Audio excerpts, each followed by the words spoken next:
Ecclesiastes 5, 1 through 7. Guard your steps when you go to the house of the Lord.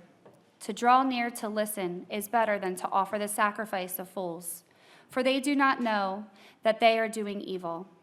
Be not rash with your mouth, nor let your heart be hasty to utter a word before God. For God is in heaven, and you are on earth. Therefore, let your words be few. For a dream comes with much business, and a fool's voice with many words. When you vow a vow to God, do not delay paying it, for he has no pleasure in fools. Pay what you vow. It is better that you should not vow than that you should vow and not pay. Let not your mouth lead you into sin, and do not say before the messenger that it was a mistake. Why should God be angry at your voice and destroy the work of your hands? For when dreams increase and words grow many, there is vanity. But God is the one you must fear. You may be seated.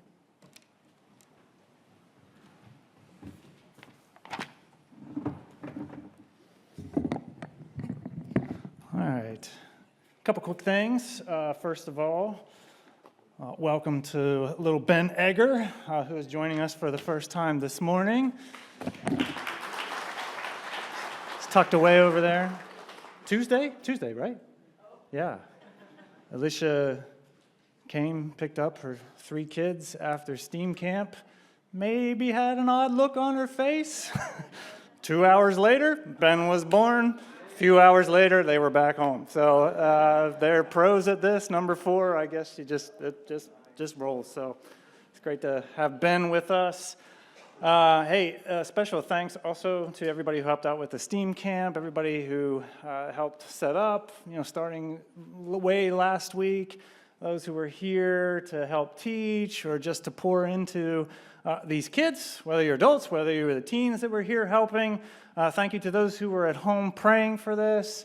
I think God was very much glorified through the things that were going on here, and we can certainly continue to pray that that glory will increase as those kids take home the various things that we talk about and explored here in the STEAM camp. It was a fun week. Last little bit of family business, I'll go ahead and announce next week we're having a baptism service here. We have 3 individuals who have found great joy in Christ. Long to, just share that with you and to declare their belonging to Christ and also to receive the sign that Christ has given of himself to them in baptism. So we'll be doing that after the service tomorrow. And the reason I announce that is just because we firmly believe that baptism is a family affair, a church family affair. I don't go just to people's homes and dunk them in their bathtubs or whatever. We do it together as the family. And so if, by all means, if there's any way of you being present for that, you'll, not only is it meaningful to those being baptized, but you'll be richly blessed by it as well. I'm sure Mark will give you some more announcements a little bit later. That's all I got for stuff. So we're working our way through the book of Ecclesiastes. If by chance you're new with us, visiting with us here this morning, or if you've been away a lot this summer and just haven't been keeping track, going to other churches, wherever you've been, we've been working through this book of Ecclesiastes, which is this very, it's very unique. It's a book in the Bible that the more time I spend with it, the more I am amazed and just very thankful that this is in my Bible. Right, this is part of the wisdom literature of the scriptures to us, which means that it's something different than, just black and white instructions or even black and white theological ideas for us, right? This is wisdom that people wrestle with and, helps us think about how we go at life in God's creation, faithfully to his kingdom. All right, and we've had to wrestle with Ecclesiastes, right? Because we've seen and we've talked about how Ecclesiastes, I'm going to refer to this guy named Kohelet. That's the closest thing we come to a name in the book in chapter 1. This guy Kohelet, he's probably not the one, as we've said, that you want giving a toast at a major celebration, right? Because at first glance, this book is kind of a downer, right? His phrase that he says over and over, some 40 times over, is that everything is hevel, right? That's that ancient Hebrew word that, in its most literal sense means smoke or vapor. All right, and if you think of like, if you blow out a candle, you see that whiff of smoke that's there, and then it's gone. It's fleeting. And while it's there, you don't have a whole lot of control over it. You can't grab that smoke. You can't use that smoke, manipulate it, for your benefit or your increase in whatever, right? And that's kind of his whole point. Like all this striving in life, everything that we're going after, right? It's all hevel because life is just this constant chasing after the wind. And we've talked about, okay, so at first glance, that seems very depressing. And it's a hard pill to swallow. But, right, we've talked about how it's not Kohelet's aim to just be all depressing and to just emote all of his bad feelings on you, right? It quite literally, like he's going after, and you see it all the time, he's asking, like, what does it profit a man? All this constant striving. As if life wasn't fleeting, or as if you were the creator and you had some omnipotent control over life, and so you strive and you could wield it for your own benefit, right? Far better. I think Kohelet wants to free us of that so that we can enjoy the simple and yet the very profound and beautiful things that God would have for us to enjoy. Right? Over and over he says, eat your food with joy, drink your wine, enjoy your relationships, enjoy the wife of your youth, even enjoy your work and your labor because this is what God has given to you to do. Right? So anyway, that's just kind of bringing us up to speed. Any of those who weren't here, that's kind of the big picture view of the book.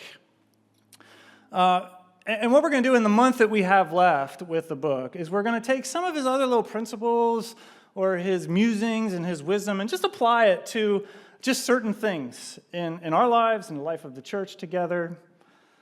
We'll talk a little bit about how Ecclesiastes wisdom might apply to ethics, or maybe it will apply to purpose and meaning in life. Maybe if we're adventurous, we'll take a week and talk about how Kohelet gives us real wisdom for how to think and act in an election season. Not who to vote for, not going down that road, but how we think and act in a season where fears are elevated and we're more enamored with power and we're more seduced by vain promises, right? All these things, I think Kohelet might have something for us.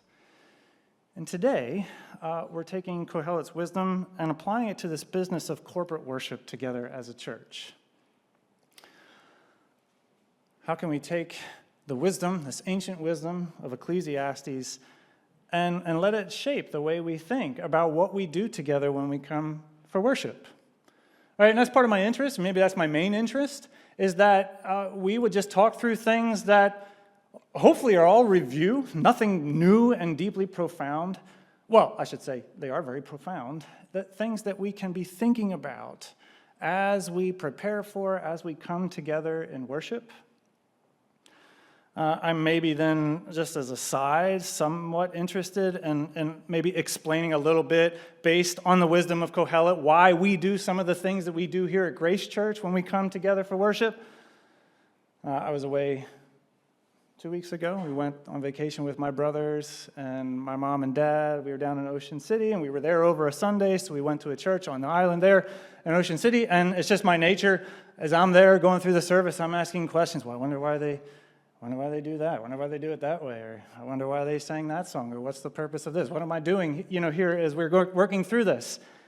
Right? And I'm mindful that we have some folks here who've maybe joined Grace in the past year, and you've maybe moved into the area, and we're part of a different kind of a church somewhere else, and you might wonder, why is it that they do something different? I don't know. Or maybe you're here for the first time. Maybe you didn't grow up in the church, and you're here, somebody invited you, or you were at the STEAM camp or whatever. You don't understand why any of this is going on. What's it all about? So primarily I'm interested, how can Kohelet shape the way we think as we come to worship? And then maybe talk about, why do we do some of the things, why do we feel led to do some of the things that we do as a church in worship? And we're just going to look at just a couple of the key phrases from Kohelet, try to explore what he means by them, and then what it can mean for us, right? And so we'll start in verse 1, where Kohelet says, guard your steps when you go to the house of God. All right, so maybe there's the first thing that we could just talk about. All right, there's the very first wise principle that we can maybe think about. What does it mean to guard our steps as we come to worship? Right? Certainly in the ancient world, maybe here's where we got to point out the difference between our coming together for worship and Kohelet, right? In the ancient world, to come near to the house of God was literally to go to the temple, or maybe the synagogue a little bit later on, when, this place where this physical container where God's presence uniquely dwelled, right? And so to come to the temple was to come to have an encounter in some unique way with this living God of all creation, right? That changes a little bit. Well, I wouldn't say a little bit, quite dramatically when you come into the New Testament. All right, on the back end of all that Jesus accomplished in his resurrection and enthronement and the pouring out of his Spirit, now the house of God in the New Testament is not a container, it's not a building, it's not four walls, right? What's the house of God in the New Testament? Right, it's the people. It's the people in whom the Spirit of God dwells, right? And yet, right, we can continue that idea that when you come together in worship, when Spirit-filled followers of Jesus come together for corporate worship, there is something of an encounter in a unique way with the presence of the living God. And here's where I think it's good to remember some of the other things that we've seen in Ecclesiastes, right? Part of his interest is to, highlight that creator, creation distinction. And remind us, we're not the creator, we're the creation. Right? From day one, Satan's whole goal was to have us be discontent, unhappy, dissatisfied with that status, and long to be more like the creator, right? Isn't that a temptation to Eve when he's there in the fruit? Take it, you'll be more like God. God doesn't want you to do that, right? So there's that constant reminder. Remember, let your words be few. We'll talk about that in a second, because God is in heaven and you're on earth, which is not like, hey, pulling up Google Maps and noticing how far away heaven is from earth. That's simply saying that God is in the heavenly throne room. He's in the universal control center, right? It's more of a statement of his power, of his authority, and a statement of the lack that you have, right? So remember, you are entering into the presence of him who sits on the throne in the heavenly throne room. Or we remember what Pastor Mark taught us 2 weeks ago. Another major theme all throughout the book. Kohelet saying, I don't necessarily know what God is doing, why he's doing what he's doing, or what happens to me as I entrust my life to him. But here's what I know. It goes far better that I fear the Lord, right? That I have this reverence, that I have this awe, that I have this sense of wonder as I come into an encounter with the living God. That was Annie Dillard. She's one of my favorite writers. And in her book, To Teach a Stone How to Talk, she has one of her famous lines. And she says this, does anyone have the foggiest idea what sort of power we so blithely invoke? Or, as I suspect, does no one believe a word of it? She says, it is madness to wear ladies' straw hats and velvet hats into church. She grew up in a different place, different time. We should all be wearing crash helmets, she says. It is madness to wear, we should all be wearing crash helmets. Ushers should issue life preservers and signal flares. They should lash us to our pews, for the sleeping God may wake someday and take offense. Or the waking God may draw us out to where we can never return. Right? Again, that sense. It's like, guard your steps as you come to worship. Remember whose presence you are coming into. You ever go, into a very old cathedral? I don't know if you've ever been downtown, go to St. Peter and Paul's, or, visiting other cities. We had some of our young ladies go to Italy during spring break to sing with one of the school choirs, and they were sending home pictures of just constantly going into these old, magnificent, churches, and in these small villages throughout, southern Italy and Sicily? Right? And if you ever walked into one, maybe the most recent example for me was I was on Princeton's campus meeting with Mike and Natasha. I don't see them here, but and they took me into the old chapel building there. Man, beautiful. And you just walk in, and there's a sense where, as you're walking in, your demeanor changes. Like you're just a little bit more quiet, you're a little bit more cautious. Right? If you walk into those places and you've got kids with you, there's a voice in the back of your head that says you should duct tape their mouths a little bit. Maybe that's just my voice in the back of my head. Right? But because there's something about it. Because it used to be back in the day that everything churches did related to corporate worship had as its goal to draw you out of yourself into sort of this transcendent, sacred, even mysterious wonder about who God is. Right? Everything from the architecture, which was not unlike the common architecture you would see all around you. It was different. It drew you out of that. To the artwork on the wall, to the songs and the prayers and the liturgy, to even the way they celebrated time, right? We were much more mindful of Sabbath, which was all a day from beginning to end, sun up to sundown, where we just tried to place ourselves in the presence of this holy and sacred God, right? So it's all to say that everything the church did back in the day around corporate worship was to aid this business of drawing you out of the common and the ordinary, out of yourself into this sense of something transcendent and sacred and powerful. And then at the risk of oversimplifying things, like the 1970s, 80s, 90s, the church, at least in America, went through what was called like the church growth movement. And as part of that church growth movement and strategy, the strategy became to take some of that more mysterious and strange and make it much more familiar, right? Make it a little bit more comfortable, right? So now, the more modern buildings that were built, in those times, they look more like, I don't know, movie theaters or trendy warehouse spaces or corporate meeting spaces, whatever, right? Just something that was a little bit more familiar, right? The artwork came down off the walls and it would just be, I don't know, pictures and info to promote what was going on at the church. That's for our staff here. We were having delightful conversations about what we should put up on walls here, and never mind. That's a side conversation. Even the songs and the prayers and everything. The goal was to make it more familiar. And there's not to make a value statement on that one way or another. You can have plenty of conversations on that later. But it's more to say that with that came this notion that, hey, as I'm coming to worship, it became less about guarding my steps and guarding my heart and preparing myself, and it was more this idea, this mantra, hey, I come as I am.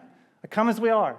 Right? And we understand that because of what Jesus has done. We can come with all of our messiness and our sinfulness. But yet, there is something to what Kohelet is saying. Guard your steps.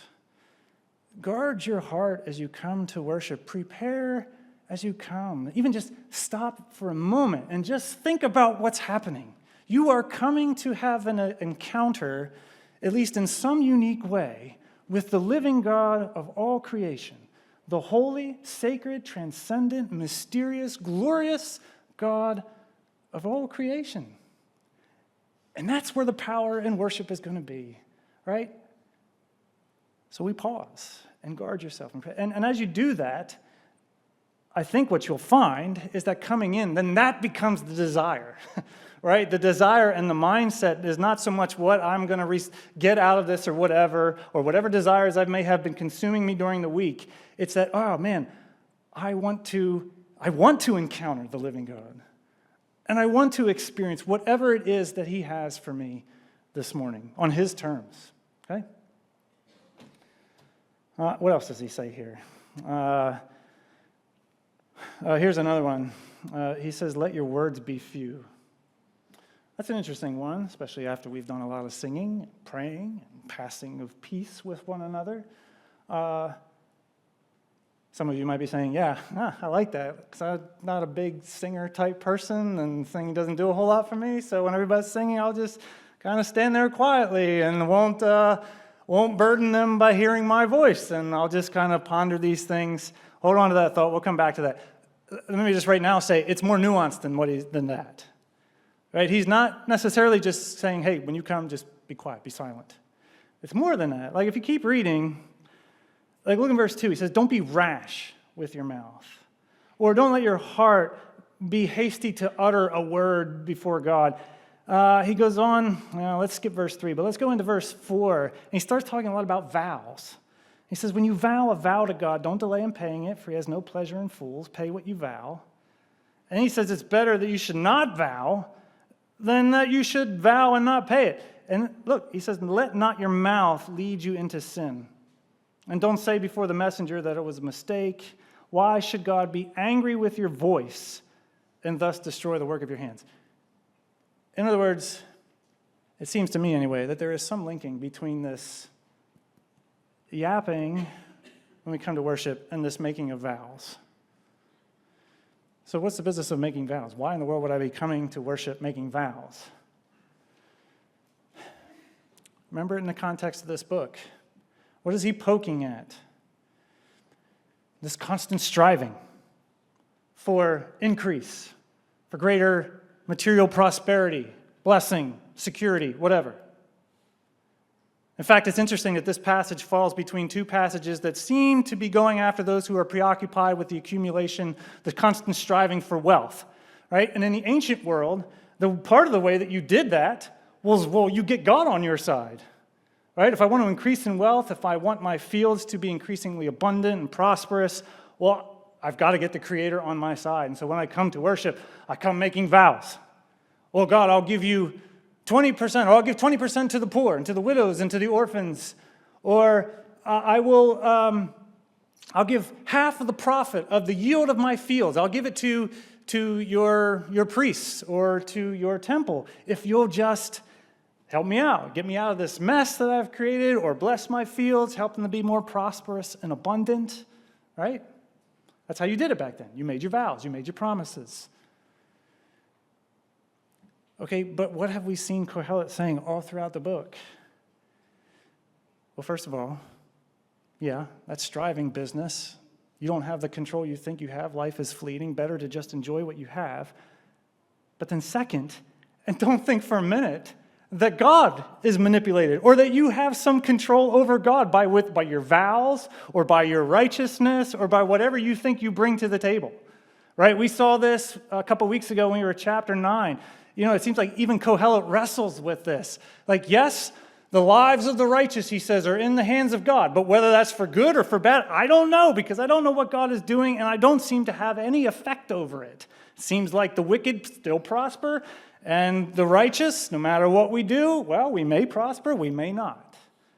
Right? Part of his point is God is not one of those things that you can manipulate with your vows and your endless words. He's not one who can be bought. He's not one who's on the take. God is not out there causing the Yankees to trounce the Phillies because Scott Simmons and Becky Mortland are offering better vows and praying than poor Ray is over there. I hope not, Ray. Dang Yankee fans in our midst. We know why that's happening. New Testament, Peter is very clear. Satan prowls around like a roaring lion seeking whom he may devour. The Phillies seem to be his latest target. Anyway, on we go. You get the idea. God is not on the take. God is not bought. We don't manipulate God with all of our vows and all of our promises. And so let your words be few, he says. I don't know how many of you are coming in here this morning saying, okay, what vows can I make to God so that I can get him to work in my favor? Right? But because we live in a world where there is constant striving, and because we live in a religious world where we are mindful that, yeah, the good things come from the hand of the Lord, right? There is always that sense that, well, maybe I'm coming to worship because, I don't know, just by being present and going through the motions and singing and praying and listening, God will be more pleased with me and more favorable. Just watch out for that, right? That's not why we're here.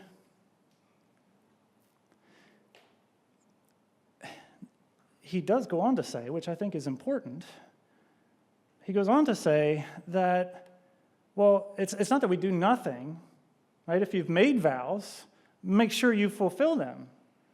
Make sure you don't come and say, oh, that was a mistake, or, I don't know if I can do that, or whatever. If you make vows, fulfill them. In fact, and here's the business, right? Israel, by virtue of being in covenant relationship with their Creator, right, there was a sense that those two parties made promises to each other. God makes promises and vows. I'm going to be your God. I'm going to provide. I'm going to protect for you Israel makes covenant vows and promises. We will be faithful covenant keepers. We will adhere to your law and the things that you call us to as your people. You get the prophets that come along, and they're constantly railing on God's people who come into worship, and they utter all their words, but their actions are far. Jeremiah 7, behold, you trust in deceptive words to no avail, he says. Will you steal, murder, commit adultery, swear falsely, make offerings to Baal, and go after other gods that you have not known, and then come and stand before me in this house, which is called by my name, and say, we are delivered? Right? So there's something for us here as well, too. If you're a follower of Jesus, if you have the Spirit of the risen Christ within you, right, you live in covenant relationship with that God as well. Right? And just as he has pledged and promised himself to you, right, you are called in pledge and promise and response to him. Everyone who's been baptized, at least baptized here at Grace Church, right? You've made that promise. We've asked you, and you have answered in the affirmative. Not only do you believe in God and what he has done for you, but you renounce the ways of Satan, and it is your desire to live as a faithful servant of his kingdom. Right? Or if you've become a member at Grace Church, you've stood up here and you have vowed before one another and before God to, among other things, to live as becomes, this is the wording, live as becomes a faithful follower of Christ. Right? And why do I point this out? Well, because right with that, right, we have the reminder that I'm not equipped of my own to do that well. And I need continual supply of God's grace, his mercy, his resurrection power in my life if I am going to be faithful to any of the things that I have vowed to God with my life, which is part of why we come to worship. Right? We come to worship not so that with my words and my vows and my good intentions, I can bend the will of my Creator to me so that he'll wield his creation in my favor. I come to worship so that I may have an encounter with that living God and so that my will might be bent towards his. Right? I come to worship rightfully, hopefully, less concerned about my desires and my dreams. He talks a lot about dreams in here, which I think is code for dreams and desires that I might bring to it, and more concerned about what his will and his dreams and desires are for me. Or maybe we could say you come to worship less concerned about what you're going to get and more concerned out of who you're going to become as a result of an encounter with this living God of grace and power. Right? So you guard your steps, guard your heart, guard your words. Make sure we're not here just uttering words to gain the favor and the pleasure of whatever. Like we're here to have an encounter with God. We're here to be shaped and resent by God, which all leads to this next point, where he also says, it is better as you draw near to listen. Right? Let your words be few. Be careful about how you utter words. It's better to draw near and listen. Right? If the goal is if the power of worship is through this encounter with the living God, and if the goal of worship, or at least a part of the goal of worship, is to reshape us and resend us as faithful covenant keepers, right? Then, yeah, it's going to be good for me to listen to whatever God would have for me, however God might speak to me, however God might remind me of who he is, remind me of the things that he has done in creation, in my salvation, remind me of his call upon my life and how he is inviting me to come and further participate in what he is up to, right? So I come, if the desire is to have an encounter, the desire is to grow, then it is better that we come with the mind to listen. Come to listen to his word, which we pray each week is empowered by the Spirit. And here's where I'll go a little bit further and stress that we also come to listen in even the worship time or the singing. I hate to even make a distinction there, but when we are singing together, right? Or we are confessing creeds together, or when we are passing grace and peace with one another. Not only am I actively participating in that, but I am extending that for someone else to hear and to receive. Right? And so this is one of the things that if you've been at Grace Church for a little while, hopefully it sounds like a broken record. If you're new to Grace, hopefully you'll hear quite a bit, at least from me, that New Testament worship, corporate worship, or the worship of the early church, or like the medieval church, like when the people would come together and they would sing, and we can look at the examples all throughout the ancient church. When they would come together, it was both a singing in response to the things that God has done, but also a declaration of truth to one another. Right? It's when Paul is writing to the church in Ephesus or the church in Colossae, where he says to them, let the word of Christ dwell in your hearts so that you can teach and admonish one another in psalms, in songs, and hymns, making melody in your hearts to the Lord. Right? In other words, there is this sense when you read throughout the New Testament that the worship that perhaps is most pleasing to God is not necessarily just your unidirectional words of thanks and praise or whatever, but I think Paul even insinuates this in Romans 12, that our spiritual act of worship is when we take the word of God and we use it to teach, admonish, strengthen, and encourage one another. Right? So I come to listen to the word, not just preached and declared right here, but also through one another. Man, it warmed my heart. Fuzzy came back from, I guess the teens had their, it was back, I'm going to go back a few months, when they had, I think it was their winter retreat, and they did it with a bunch of other churches from the area, and one of the other churches provided the worship for the weekend. And he came back and said, some of our teens said, they enjoyed the worship that was there, but some of them started to question, hey, it seemed like all the songs were going this direction. Where were the songs where we were singing to one another and encouraging? And, that was just the highlight of my day, that our young people were noticing that that's part of why we do what we do here at Grace. This is the problem whenever I talk about worship. There's way too many.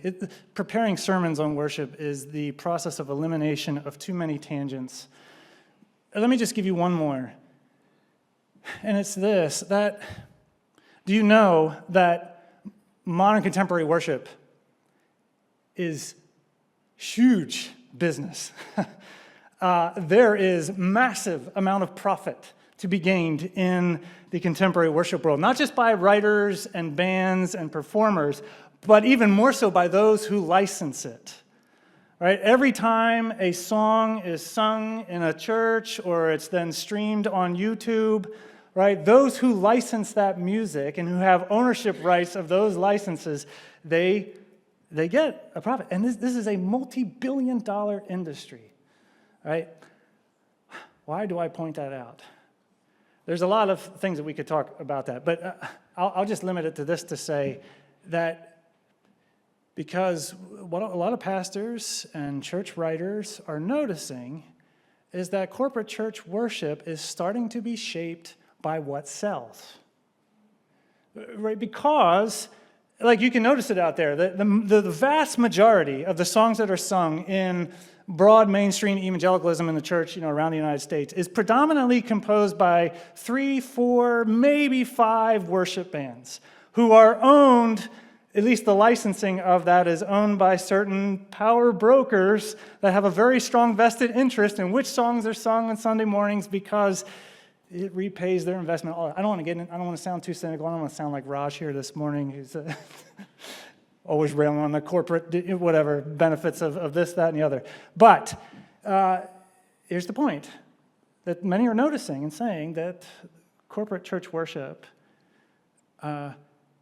is being shaped by what sells.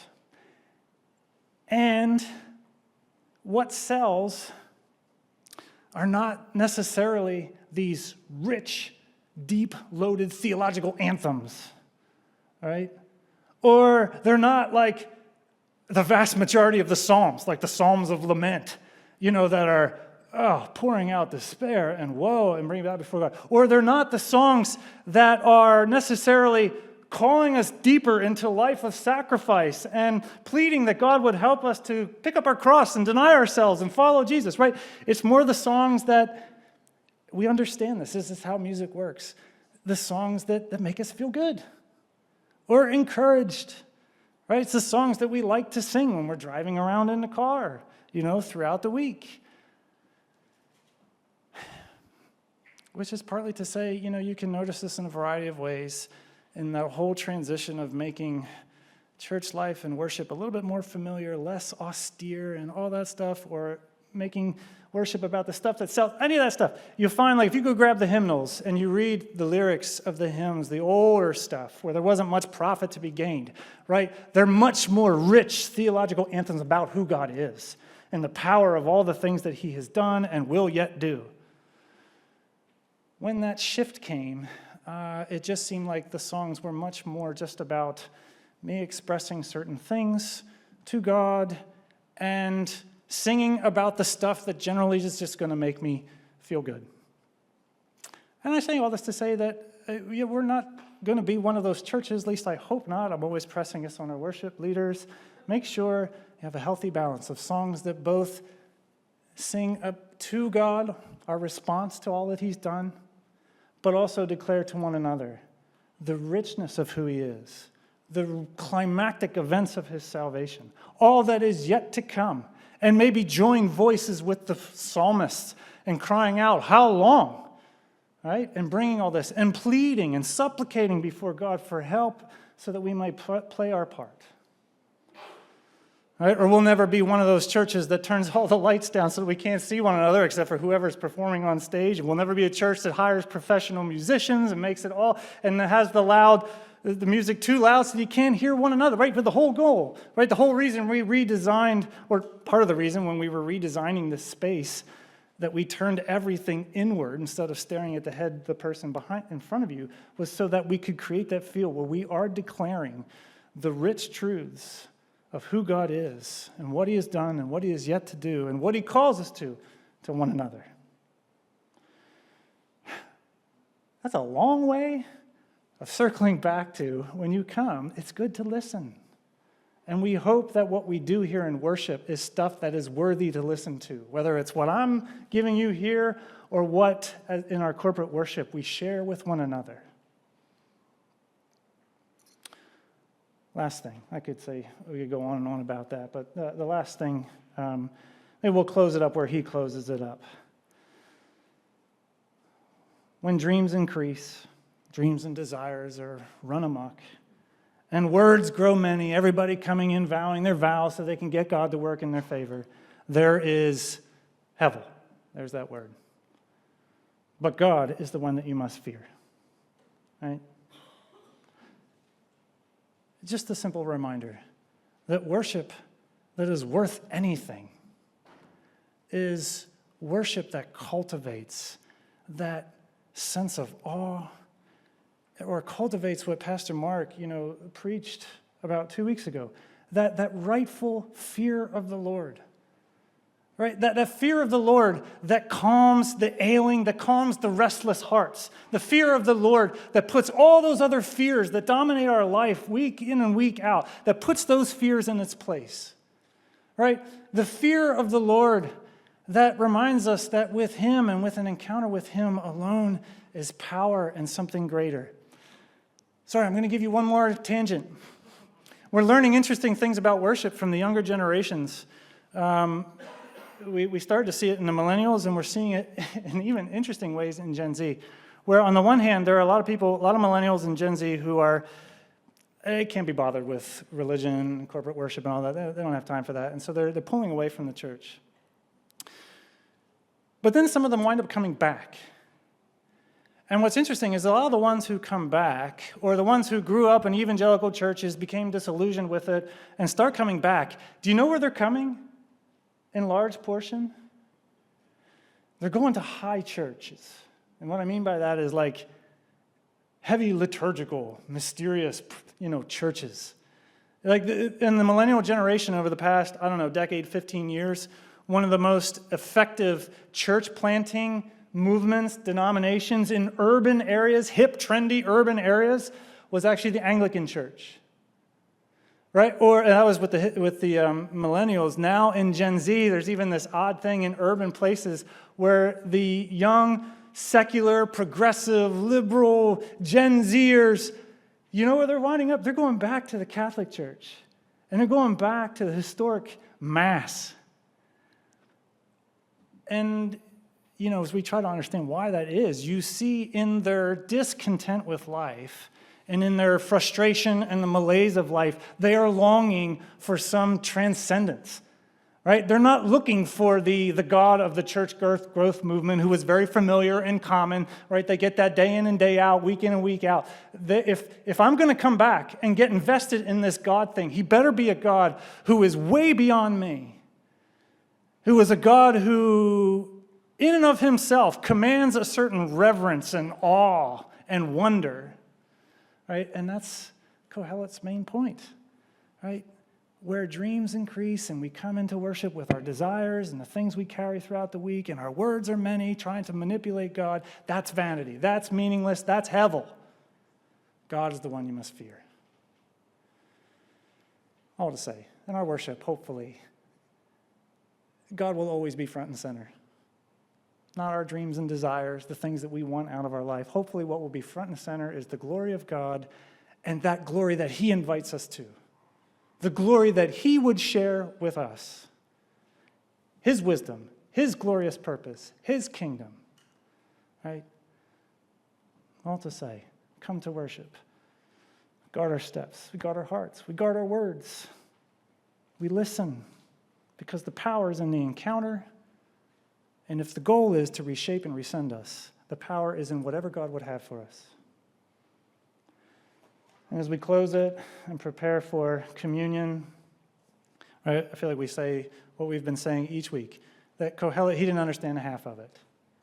Yes, Kohelet could see very clearly the transcendence, the holiness, the glory and the power and the authority of God, such that he could say very clearly, all I know is it is good for me to fear the living God. Right? But Kohelet had no way of seeing what we can see on the back end. That not only is that God full of transcendence and glory and power, but he is a God who is wildly compassionate and concerned about his people. So much so that he would lay down all of that glory and all of that power and all of that transcendent holiness and righteousness and come in the person of Jesus Christ and suffer so that sinners and unworthy covenant breakers such as you and I could week in and week out come into that presence of the living God and receive whatever he has for us. Right? So a God who is both full of authority and power and glory, and a God, like the psalmist writes, who has a mind that bends towards you and me, so much so that he would lay it all down, sacrifice, and suffer to draw you near. That's a God worthy of our reverence and our awe, dare we say our fear. That's a God worthy of coming and laying down all the other fears, all the other preoccupations, all the other dreams and desires that consume us throughout the week, and come and simply say, not my will, your will be done. That's my greatest good. It's your greatest good. You be front and center. Your will be done, not mine. And so we pray that as we come to worship, that would be our mindset, and that would be what we always offer as a church together to one another. In the name of the Father, and the Son, and the Holy Spirit, we ask. Amen. At this time, I'll invite our worship team to come forward, and when you read through the New Testament, what we find is that God meets with us, speaks with us, reminds us, strengthens us in a variety of ways through the worship, through the ministry of his word, but then also in the coming to the table. Jesus gave his followers and his disciples, he wanted to give them something very tangible that they could feel, that they could eat, that they could taste and digest, to remind them of who he is, to remind them of the depth of his love and all that he had done for them. And we believe, well, because we read it in the scriptures, and Paul, when he's writing to the church in Corinth, that as we come to the table, this is an encounter with the living God. It is a participation in the body and blood of Christ. We're not one of those churches that believes that those elements, as I pray for them, they literally transform into the body and blood of Christ. But it's more this picture that as we come in faith, longing to be shaped and resent as his people, God meets with us by his Spirit. And we have an encounter with God. And if we let him, he does what he's going to do in our hearts and lives. And so that's what we're going to do together. We do this regularly here as a church. Please don't, if you're visiting with us here this morning, don't feel any obligation if you're uncomfortable with this. Or even Scripture would say, hey, don't come in any sort of false pretense or whatever. Well, if I do this, and well, maybe God will bless me. Only come if you've entrusted your life to what these things represent, to the body and blood of Christ that was broken and poured out for you and your redemption. And if it's your desire to find grace to live as a faithful follower of him. If that's your desire, whether you're a regular member of Grace or not, you're welcome to come to the table. We have ushers that are sort of going to direct traffic. We have a worship group that's going to lead us in singing as we go. And then once we've all received, I'll pray for us, and then we'll partake together.